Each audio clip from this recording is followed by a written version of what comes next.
l'étude cascade, c'est une étude qui sert à dépister les nodules pulmonaires qui peuvent être potentiellement cancéreux chez les femmes de 50 à 74 ans qui ont fumé longtemps.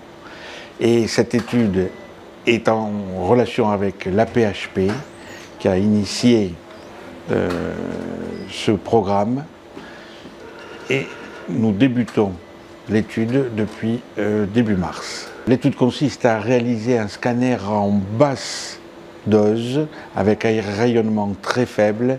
Tout l'intérêt est de pouvoir dépister tôt de petites lésions opérables et le deuxième intérêt est bien sûr d'arrêter de fumer qui est le principal facteur de risque de ce cancer du poumon.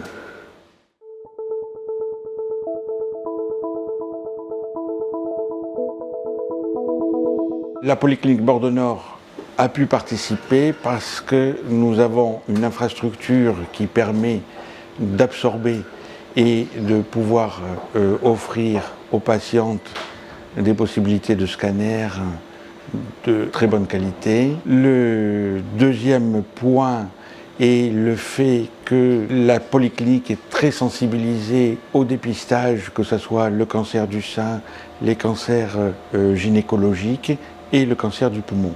Il y a de plus une infrastructure et des médecins particulièrement adaptés à la prise en charge des pathologies pulmonaires, des pneumologues, des chirurgiens thoraciques.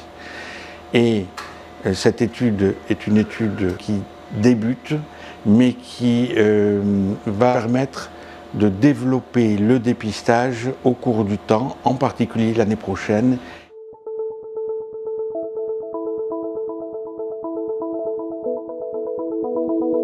On va vraisemblablement dès 2025 vers un dépistage massif des hommes, des femmes de 50 à 74 ans, parce que le cancer du poumon va devenir le premier cancer chez les femmes, qui ont probablement une susceptibilité un peu plus importante.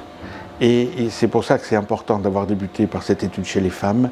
La généralisation va se faire. Et la généralisation, il est important de dire qu'on l'a fait sur la métropole avec nos collègues hospitaliers, elle se fera dans ce sens, mais aussi sur toute la Gironde. En parallèle et en commun, nous travaillons pour offrir à la population les meilleures chances de guérison et ça passe par le dépistage, que ce soit pour le cancer du sein, pour les cancers gynécologiques et pour le cancer du poumon. En plus, on peut détecter les calcifications sur les coronaires et ça peut rentrer dans le cadre aussi d'un dépistage des coronaropathies chez les gens qui ont fumé, qui est un gros facteur de risque de pathologie cardiovasculaire.